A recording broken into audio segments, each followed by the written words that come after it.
Chers amis de cœur à cœur, bonjour. Nous rendons grâce à Dieu et bénissons le Seigneur qui nous offre cette oasis de réflexion, de fraîcheur et de paix. Je vous invite donc tous les mois à nous suivre dans une visite assez particulière, une sorte de promenade. Qui d'entre vous aime les musées? J'imagine que certains font déjà une petite grimace. Rassurez-vous, il y en a beaucoup qui en sont férus, mais je n'en suis particulièrement pas passionnée. Étant plus jeune, j'ai toujours pensé que c'est un endroit où on stocke les vieilleries. Aïe! Je vois déjà les amoureux des musées me lyncher du regard. J'ai bien dit étant plus jeune. Vous vous dites certainement pourquoi j'en parle. Les musées ont cela de particulier qui nous oblige à nous arrêter un moment devant un portrait, une œuvre, un tableau. Dans le silence imposé, par qui au fait? Je n'ai jamais su vraiment. C'était juste une parenthèse. Donc, dans ce silence imposé, il n'y a que le bruit des pas de ceux qui avancent, vont d'une œuvre à une autre, d'un portrait à un autre, et dans le cas des visites guidées, la voix du guide qui vous partage l'histoire officielle. Et chaque visiteur assimile ou s'interroge. C'est donc à cet arrêt, cette pause, ce stop, cet instant que je vous convie. Le livre de Hébreux au chapitre 11 nous parle des héros de la foi que j'admire et que je loue. Mes pas se sont arrêtés devant le portrait d'une prostituée. Tiens donc, une prostituée. Mais que fait-elle là, à côté du patriarche Abraham, de Moïse? Je suis bien curieuse d'en savoir plus, pas vous? Préparons donc notre casse-croûte. Chers amis de cœur à cœur, bonjour. À vous tous qui souhaitez visiter la galerie de nos héros, je vous souhaite la bienvenue sur ce temps. Nous allons commencer notre visite. Avez-vous votre casse-croûte? En avant, direction Jéricho. Nous sommes en Palestine, sur la rive gauche du Jourdain. C'est un lieu stratégique à plus ou moins 20 km de Jérusalem. Il n'y a pas d'hôtel, 3 ou 4 étoiles, ni un guide touristique qui organise les voyages. La marche nous a épuisés. Il nous faut trouver un endroit pour nous asseoir et manger.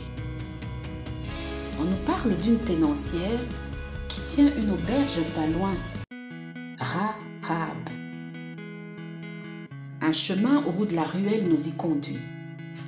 Une maison avec un étage en plus. Sans doute pour y loger une grande famille.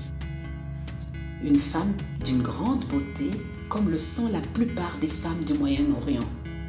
On nous ouvre la porte. Quels biens étranges visiteurs faisons-nous? Sûrement pas du genre de ceux qui sont habituellement reçus ici.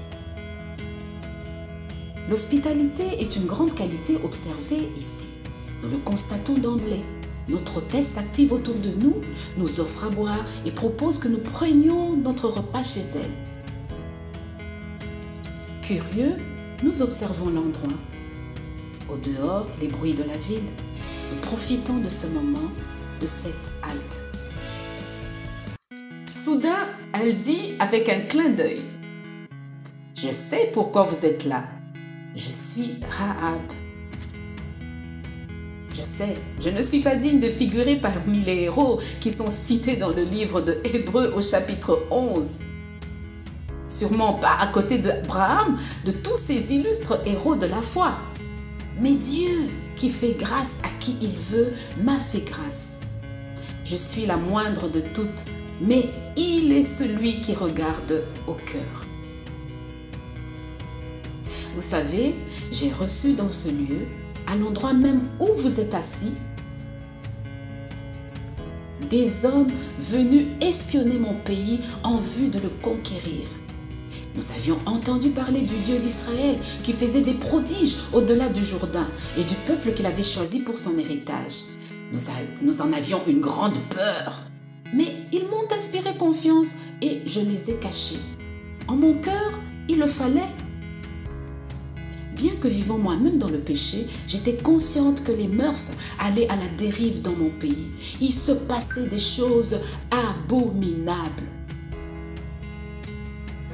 Voyant qu'ils étaient recherchés à cause de l'aspect qu'ils avaient, cela se voyait bien qu'ils n'étaient pas de chez nous.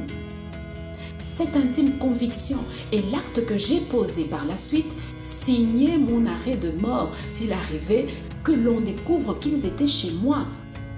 Cela signifiait que j'avais trahi mon pays. J'ai menti. Oui, j'ai menti. Et ainsi sauvé la vie à ces serviteurs du Dieu vivant.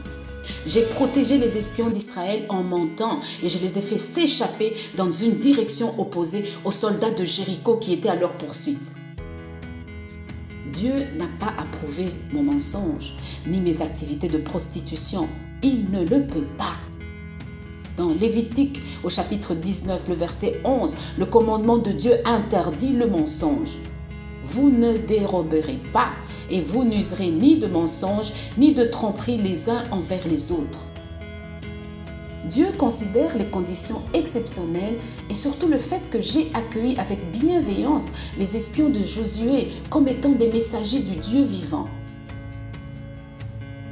Chers auditeurs, comment accueillez-vous la parole de Dieu et ceux qui la véhiculent? Comment accueillez-vous l'évangile de Christ? Merveilleuse Rahab! Savez-vous qu'il y a des hôtels et des lieux d'hébergement qui portent le nom de Rahab? L'accueil des étrangers dans la Bible est une exigence éthique et nous devons y exceller avec bienveillance. Et bienveillante, Rahab l'a été en accueillant des étrangers, une qualité rare, un don. De même que Abraham, accueillant 3 hommes, ignorait de prime abord que c'étaient des anges venus pour une mission. Rahab exerce l'hospitalité. Elle reçoit ainsi l'évangile et met de suite en pratique. Audacieuse et courageuse, elle ose défier les soldats de Jéricho en prenant un risque énorme, celui de cacher des espions. À ce moment-là, sa vie ne compte pas, ni celle de sa famille. Comme avec Abraham et les 3 anges, la visite des espions envoyés par Josué se solde par une promesse. La vie sauve de Rahab et de toute sa famille. Chers auditeurs, il y a des bénédictions de Dieu qui sont associées à une condition. Si tu, alors. Dans le cas de Rahab, ne pas divulguer le secret du chemin par lequel s'en étaient retournés les espions lui apporterait la protection et la vie sauve au moment où arriveraient les espions de Jéricho, au moment où l'armée de Josué viendrait pour faire la guerre à Jéricho. Elle a cru, elle a pratiqué la bonté de Dieu et elle a été sauvée avec toute sa famille. Cela ne vous rappelle rien? Paul et Silas répondirent, « Crois au Seigneur Jésus et tu seras sauvé, toi et ta famille. » Acte 16, verset 31 dit, « Si tu confesses de ta bouche le Seigneur Jésus, si tu crois dans ton cœur que Dieu l'a ressuscité des morts, tu seras sauvé. » Romains chapitre 10, verset 9. Merveilleuse Rahab! Elle reçoit le salut de sa famille et du sien à cause de sa disponibilité de cœur. Un cœur ouvert à la bonne nouvelle du message qu'apportent les espions, message qui n'est pourtant pas bon pour son pays. Elle fait le choix d'accepter et de recevoir ce Dieu des Israéliens. Un cœur compatissant, un cœur bienveillant. La renommée du Dieu de Josué, l'Éternel des armées l'avait précédé dans Jéricho et Rahab saisit l'occasion de recevoir la foi en ce Dieu au travers des espions. Aujourd'hui, bien-aimés, chers auditeurs, si vous entendez sa voix, n'endurcissez pas vos cœurs. Hébreux chapitre 3, verset 15. Voilà qu'une femme, a priori une prostituée, à cette époque où la femme n'est pas trop considérée, a le courage et ose prendre position et choisir un camp. Elle abandonne l'amour des hommes pour l'amour d'un seul Dieu. L'amour d'un seul Dieu. Elle opte pour le camp de l'amour de Dieu. La demande qu'elle fait alors aux espions, qui lui promettent la vie sauve, est simplement de grande charité. Elle demande pour elle et toute sa famille. Elle n'est pas égoïste. Même si cette famille l'avait peut-être sûrement rejetée du fait qu'elle avait une mauvaise vie, ils entrent dans ce salut par la foi. Les espions lui font promettre d'accrocher un fil écarlate à sa fenêtre, fil que reconnaîtra l'armée de Josué lorsqu'elle entrera dans Jéricho. La promesse d'avoir la vie sauve et donc le salut est assortie d'un code, le sang de Jésus.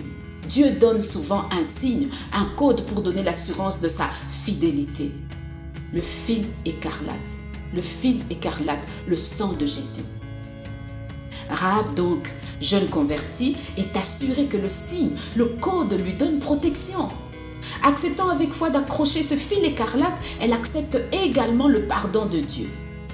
Merveilleuse préfiguration du sang de Jésus qui pardonne les péchés, qui nous rachète.